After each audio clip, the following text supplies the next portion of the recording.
My name is AJ. Before, nagkaroon kasi ako ng isang matinding sakit. Ang tawag dito is lupus. Na-diagnose ako last 2012. Yung mukha ko talaga noon. Pulang-pula yung mukha ko, puno ako ng nana. Bawal na ako sa pagkain, pwede ko na lang kainin kanin at saka gulay. Dami ko na rin tinitake na medicine na hindi naman nakatulong sa paggaling ko. Actually, wala nag-introduce sa akin ng Santay. Nakita ko, nagpapaliwanag si Kuya Kim. Then nasabi ko parang maganda yung produkto.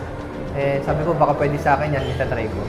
Una-una, nung nag-take ako ng Santay Barley, Santay Pure Barley, nakita ko yung good improvement sa akin. Yung pamumulat pa, pag-iinit ko, nawala. Then, after 3 months, diniclear ni Dokra na fully healed na talaga.